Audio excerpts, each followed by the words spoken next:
On June 6, 1944, the Allied forces faced an arduous mission with the goal of opening a third front in Europe, and thus interrupting the cycle of death and destruction on a continent that had been bleeding for nearly 5 years due to a brutal and unprecedented war. At dawn on that summer day, a conglomerate of soldiers from various Allied nations landed along the coast of Normandy in occupied France. Although the exact time and location of the landing had been kept secret, the Allied forces immediately encountered fierce resistance from the German defenders as soon as the ramps of the landing craft were lowered.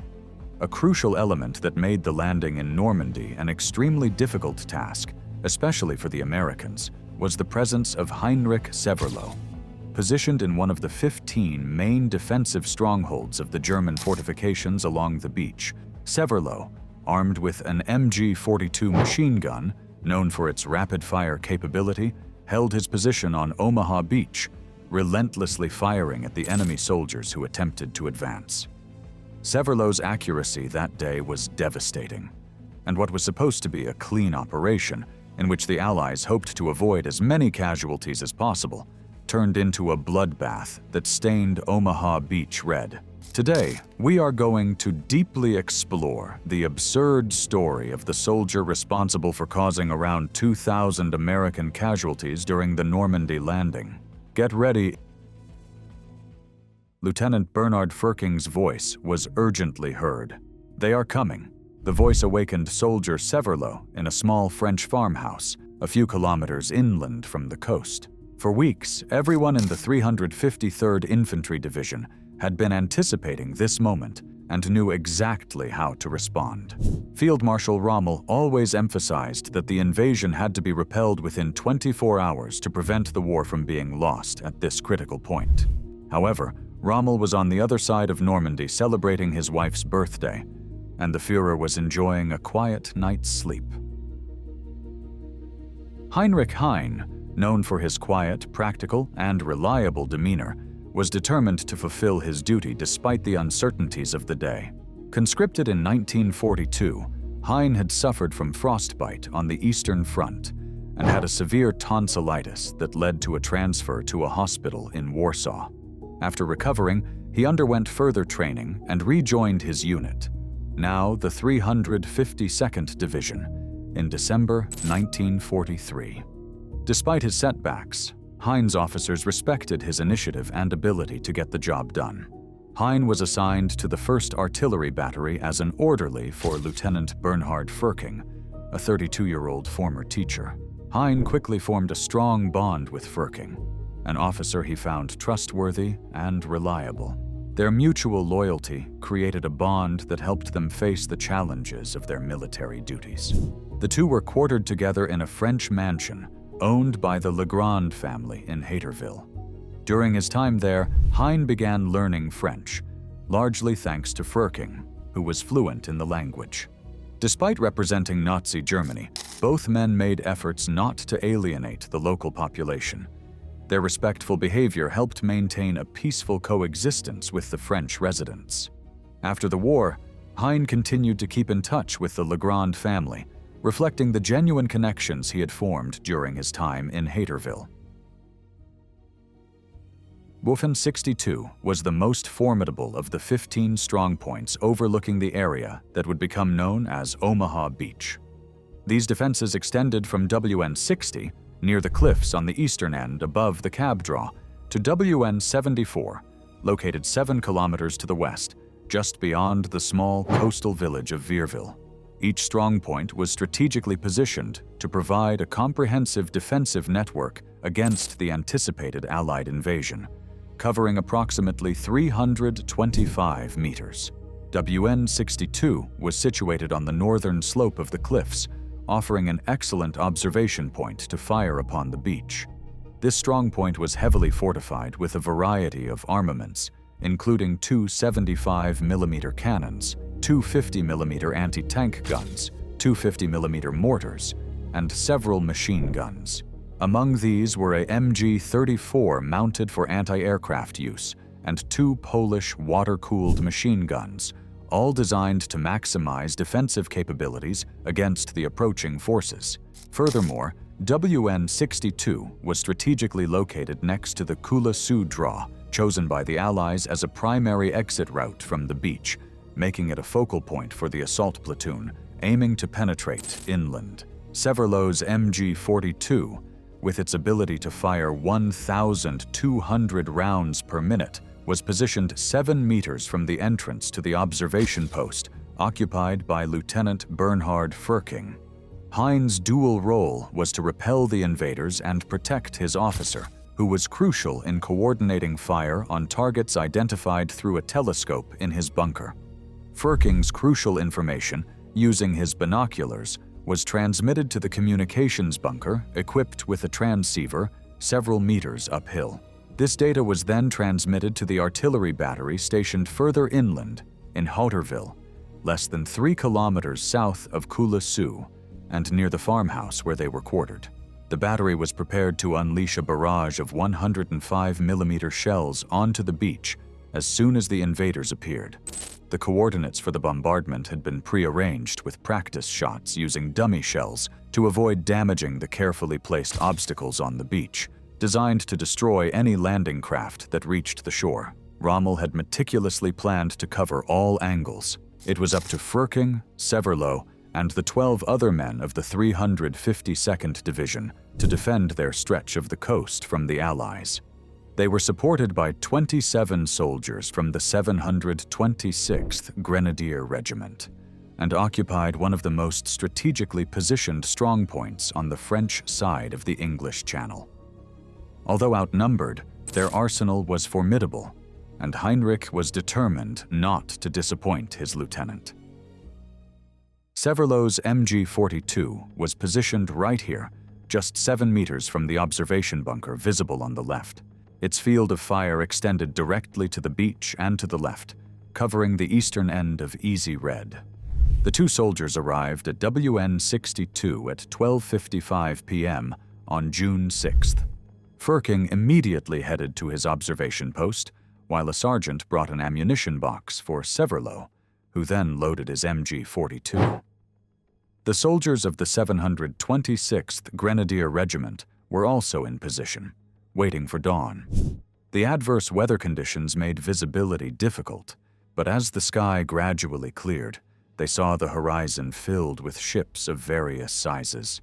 Shortly after 6 a.m., bombers from the 8th United States Air Force appeared above, causing Hein and his comrades to take cover. They were lucky. The poor visibility caused the bombers to miss as a precaution, resulting in their bombs harmlessly falling inland, far from the gun positions. However, the relief was brief, as Allied warships began an unrelenting barrage of rockets and large shells. The impressive size of the armada and the intensity of the bombardment made it clear to Hein that he would be fighting for his life that day, which meant he would have to eliminate as many enemies as possible to survive. Around 6:30 a.m., the first landing craft came into range, their ramps lowering to release waves of soldiers from the 1st United States Infantry Division, famously known as the Big Red One. These were not the British Tommies the defenders had expected, but rather American GIs running toward the shore under the false belief that the preceding air bombardment had neutralized most of the German defenses. The invasion plans had meticulously categorized the D-Day beaches to ensure an organized landing and rapid progression inland. The sector directly in front and to the left of WN-62 was codenamed Easy Red, a crucial entry point for the Allied forces. Outside of Severloh's primary line of fire, to the right, was the Fox Green sector. As the American soldiers landed, they faced a brutal reality. The defenses were far from eliminated. Hein followed his orders, waiting until the soldiers were knee-deep in water before opening fire. This tactic instantly created chaos, forcing the survivors and wounded to hide behind the beach obstacles designed to block and damage the landing craft. Many were left with no choice but to shelter behind the bodies of fallen comrades who were washing up on the shore. Despite the initial shock of encountering unexpected resistance, the soldiers of the 1st Infantry Division advanced with determination. They fought through the surf and heavily mined beaches where barbed wire and obstacles slowed their progress. Severloh, from his well-fortified position, unleashed a relentless barrage of machine gun fire, cutting down the exposed troops as they tried to find cover and regroup. The chaos on the beach was overwhelming. Many landing craft were destroyed before the troops could even disembark, and those who reached the shore found themselves in a deadly crossfire. Severloh's MG-42, capable of firing 1,200 rounds per minute, turned the beach into a killing field. The Americans, realizing the extent of the defenses, called for naval gunfire support, which brought temporary relief, but also increased the destruction and confusion on the ground. Near the shoreline, an MG-34 faced operational problems, making Hein's MG-42 the main source of devastation. Years later, Hein reconnected with Franz Gluckel, a fellow gunner from the 726th Regiment. Franz, who was only 18 years old at the time, operated an old Polish water-cooled machine gun. However, a hand injury prevented him from continuing after only a few hours of combat. The first American troops landed at low tide, initially at a distance of about 450 meters. As the tide rose, subsequent waves of soldiers arrived progressively closer, becoming easier targets. Each landing craft lowered its ramp, releasing about 30 soldiers at a time. Hein's MG-42, with its rapid rate of fire, could decimate an entire platoon with a precise 3-second burst. The MG-42's high firing rate meant that if one bullet hit its target, it was usually followed by several others. After the war, Hein met an American soldier who had been hit 3 times while landing on the beach, likely making him one of Hein's victims. As each wave of soldiers arrived, Hein continued his relentless fire, taking full advantage of the rising tide to inflict the maximum number of casualties. This deadly efficiency significantly contributed to the chaos and carnage experienced by the American troops as they struggled to gain a foothold on Omaha Beach. The intervals between incoming waves of troops allowed the machine gun barrel to cool slightly, but still required frequent replacement. During these pauses, Hein used his Mauser K98 rifle, which he estimated he fired about 400 times that day.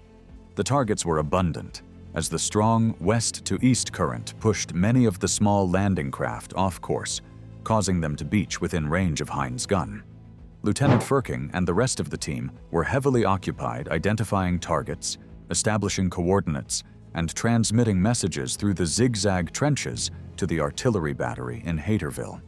Their coordinated efforts ensured that the heavy guns could inflict maximum damage on the landing forces. Hein was deeply focused on his task, but as the morning progressed, he noticed that his was the only machine gun firing on that stretch of the beach. Years later, while researching in the German military archives, he found a message sent at 12:10 p.m. that morning, confirming that only one machine gun was operational at WN-62, which was his. This realization brought forth the extent of his personal responsibility for the casualties inflicted on Easy Red that day. Severloh vividly remembered the events of June 6th. He reported seeing several waves of 10 to 15 landing craft heading toward his stretch of Omaha Beach, estimating that 6 of these waves approached before noon. Along Omaha Beach, each wave comprised about 50 landing craft, a mix of wooden LCVPS with armored ramps and more heavily protected LCAS. As the ramps lowered, releasing about 50 bursts of machine gun fire, many soldiers, in a desperate attempt to avoid the barrage, jumped off the sides of the boats, often plunging into waters too deep for their heavy equipment. Machine guns are most effective when aimed at densely packed groups, especially in confined areas. After Severloh's machine gun fire wreaked havoc on the troops disembarking from the landing craft, he would switch to his rifle to pick off the survivors. One particular incident that haunted Severloh for years occurred during this phase. Today, 2 concrete blocks remain on the beach, remnants of a mill that crushed beach pebbles for the construction of bunkers. During the battle, an American soldier carrying a flamethrower sought shelter behind one of these blocks. Severloh, now using his rifle, shot the soldier through the helmet, killing him instantly. His lifeless body collapsed to the ground. This personal and direct act of killing left a deeper psychological scar on Severloh than the sight of countless soldiers falling to his machine gun fire. This individual encounter recurred in his nightmares for years, highlighting the intense and personal trauma of war.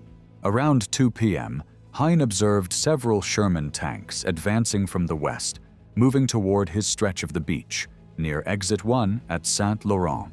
By late morning, the main defenses of WN-65, which protected the Saint-Laurent exit, had been neutralized, allowing columns of American soldiers to climb several parts of the cliffs unimpeded. Having exhausted his supply of 12,000 machine gun rounds, Hein was forced to switch to tracer bullets, which were less lethal but had the significant disadvantage of revealing his position. This was particularly dangerous, as American warships, now taking advantage of the rising tide, sailed closer to the shore, ready to attack any visible German position. Despite the increased risk, Hein continued firing, aware that his exposed position made him vulnerable to the advancing tanks and approaching naval firepower. As the day progressed, the relentless advance of the Allied forces made it increasingly difficult for Hein and his comrades to maintain their defense. The sight of American soldiers climbing the cliffs and the approach of the tanks underscored the desperate situation. Hein's switch to tracer rounds marked a turning point, as it not only reduced his effectiveness but also increased the danger he faced from both ground and naval attacks. The relentless pressure of the advancing Allied forces highlighted the turning tide of the battle, as the once formidable German defenses began to crumble under the sustained Allied offensive. Not long after, a grenade exploded in front of Hein's position, leaving him with a painful wound on his face. Around 3 p.m., Lieutenant Firking realized they had no choice but to abandon WN-62. Many soldiers of the 726th Regiment had already been wounded or had retreated up the slope, and Firking's observation post had just been directly hit. It was time for the remaining soldiers to make their escape through the communication trench, which offered some immediate protection. Firking ordered Hein to leave first, promising to follow him shortly. Hein remembered this moment as particularly moving because Firking, breaking military protocol, addressed him using the familiar form "du," indicating a personal bond. Hein quickly descended the trench, carrying a hot machine gun and an ammunition belt, his heart pounding due to the urgency of the situation. As Hein fled, the reality of the desperate situation struck them. The communication trench, while offering some cover, was no guarantee of safety. The retreat was chaotic, with explosions and gunfire everywhere. Every step Hein took was filled with danger, as the Allied forces were closing in and the German defenses were collapsing. His mind raced with thoughts of survival, the bond with his comrades, and the intense fear of being captured or killed. Lieutenant Firking, true to his word, followed Hein through the trench. The bond they shared, forged in the crucible of battle, provided a glimmer of hope amid the chaos. Their retreat marked the end of WN-62's resistance, a stronghold that had once been a formidable barrier but was now being overrun. Hein's escape, burdened with the weight of his weapon and the recent memories of the day's horrors, symbolized the desperate human struggle for survival against overwhelming odds. Ghosts of Omaha, Heinrich Severloh. When Severloh and his comrades were captured, he did not know at the time, but the American soldiers who took them prisoner belonged to the 16th Infantry Regiment, the main regiment against which his machine gun had fired all morning. He was very lucky not to have revealed much information about himself. Though wounded, Heinrich spent the following days helping others less fortunate in a temporary prisoner of war camp in Vierville, at the opposite end of Omaha Beach. He was then sent to England, and from there to the United States, where he worked in several camps along the East Coast, from Boston to Florida, mainly helping with the harvest. During his time as a prisoner of war in the United States, He recalled another experience that awakened his awareness of the events of D-Day. One day, a comrade was flipping through an old issue of Star magazine, which contained a graphic description of the Normandy landings. At first, he didn't think much of it, as he didn't understand English, but he noticed an article about the events on Omaha Beach in the American sector of Easy Red. His friend read the article to him, explaining that the men assigned to unload the weapons couldn't do so on the beach in front of Easy Red because the tide-carried blood mud was so high that the soldiers couldn't get through it, constantly slipping. After almost 2 years on the American continent, Heinrich received the news that he would be released from captivity earlier, as his father, after locating him, had requested his repatriation to help him on the farm. He was released on April 28, 1947. Heinrich did his best to adapt to life on the farm, but there was no way to keep his war experiences bottled up forever. Many of these experiences required some sort of closure, as difficult as it was. With this in mind, the first thing he did upon returning to Germany was to find the mother and widow of his old friend Furking, helping them locate Bernhard's grave, which was in a military cemetery a few kilometers from Omaha.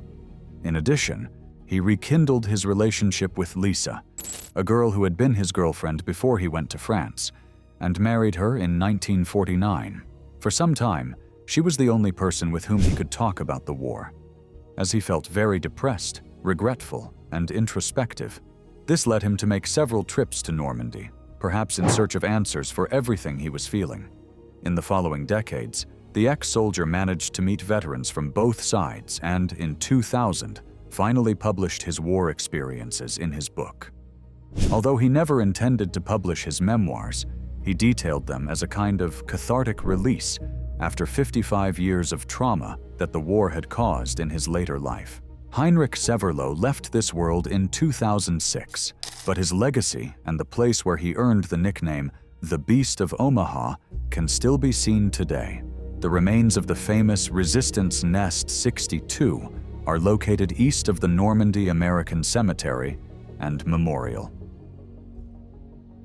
Returning to the last century, he also ended up reconnecting with the Lyron family for the first time since D-Day, and learned that Furking had called them at 7 a.m. from his bunker, warning them about the invasion and advising them to seek safety in Bayeux, 10 kilometers away.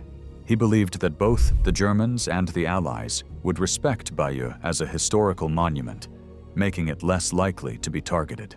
This gesture illustrates the relationship they had developed with the villagers they had occupied. Although the Lyron family was well respected locally, their cordiality towards the Germans was risky, as they knew that the French would deal harshly with collaborators. Mr. Lyron then made an extraordinary offer to Hein. He asked Hein, an experienced farmer, to take over his farm in Haut-les-Bages, since his only son had tragically passed away and he and his wife were elderly. Despite seriously considering the offer, Hein felt he had to decline due to logistical challenges, but remained in contact with the Lyrons for the rest of their lives. Hein continued to make new connections through his association with Paul Carrel. One of the most significant occurred when Paul gave him the first edition of The Longest Day by Cornelius Ryan, which became a classic account of D-Day. In the book, Hein read about David Silva, who had suffered intense fire on Easy Red Beach in Colville in the early afternoon. Silva had been hit 3 times by a machine gun firing tracers, identifying Hein as the shooter. Determined to make amends, Hein learned that David Silva had become a priest and moved to Akron, Ohio. Although Hein's initial letters were returned due to Silva's frequent moves, he eventually tracked him down in Karlsruhe, Germany. This led to an emotional and cathartic reunion between the two veterans, fostering a lasting friendship and mutual respect. As the years passed, Hein made numerous connections with other D-Day veterans. In 1984, he received a call from Franz Gluckel, then an 18-year-old soldier of the 726th Grenadier Regiment, who had been positioned just below him. Gluckel organized a meeting with men from WN60, WN61, WN62, and WN63 inviting Hein to join them. This meeting provided Hein with crucial insights into the events of June 6, 1944, helping him fill in missing details and cope with the trauma he had experienced. During a visit, Hein met Jack Borman, whose Sherman duplex drive tank he remembered seeing stuck in the pebbles below his position on the beach. Jack's tank had destroyed one of the 75mm artillery pieces at WN-62, previously mentioned in the video. Jack's expression of remorse for the casualties he caused served as a poignant reminder for Hein that war impacts soldiers on both sides. Similarly, since the early 1960s, when Paul Carell's book, Invasion, They're Coming, was first published, Hein attracted the attention of several authors and journalists. One of the most unusual encounters occurred in 1984, when an English reenactment group invited him to the United Kingdom.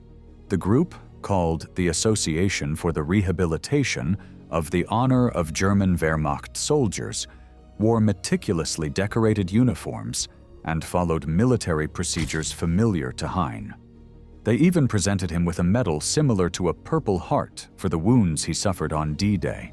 Hein politely accepted the medal, but left feeling perplexed, questioning why anyone would reenact events that had caused so much suffering.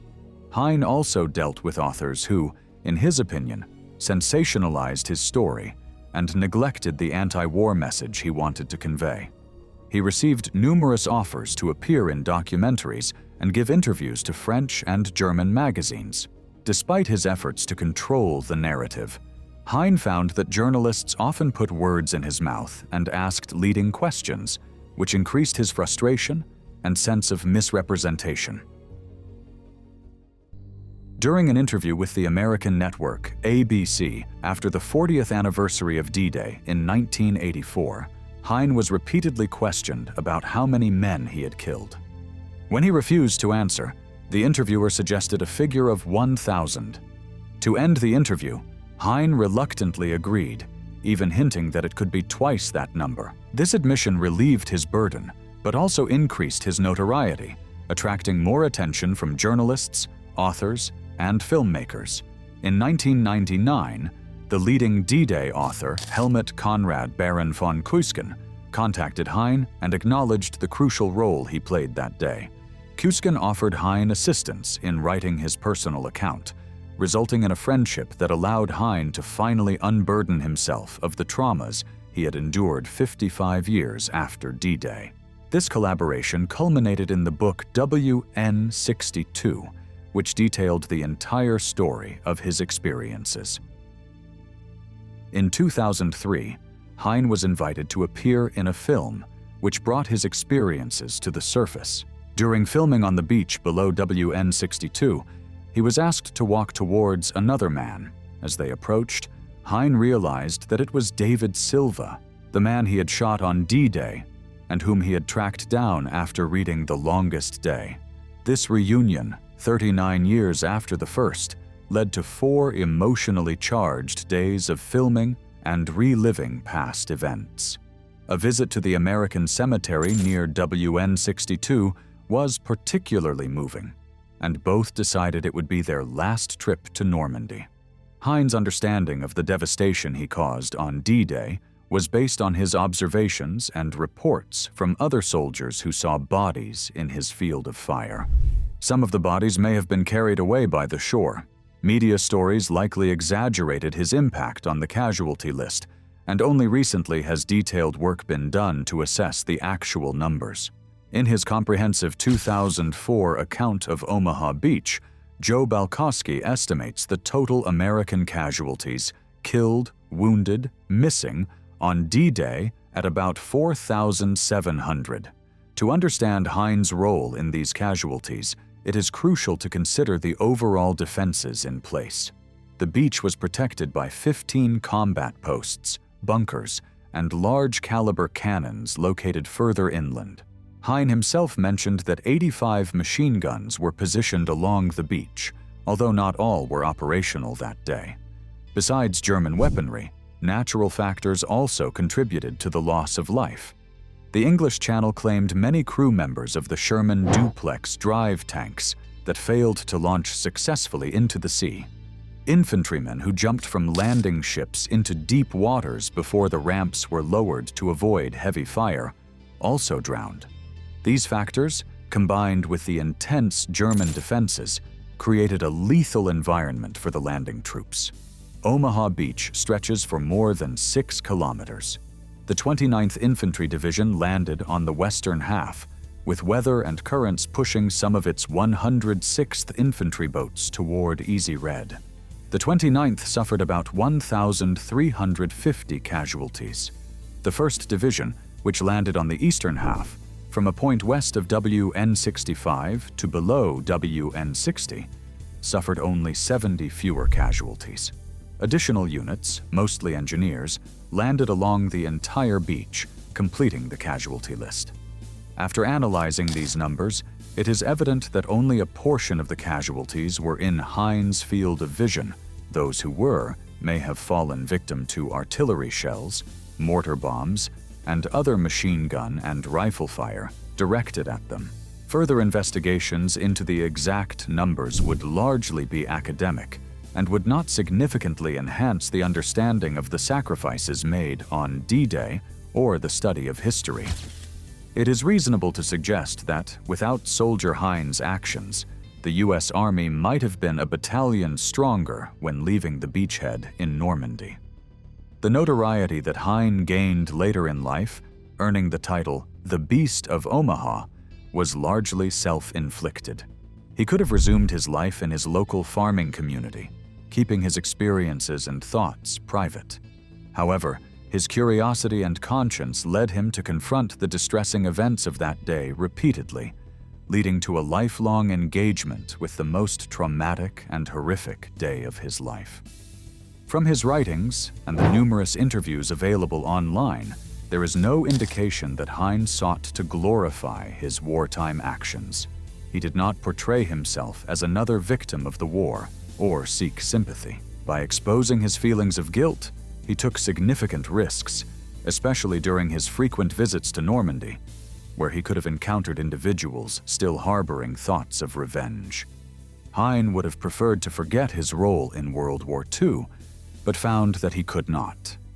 Instead, he chose to share his story with the world, highlighting the profound consequences of one nation waging war against another.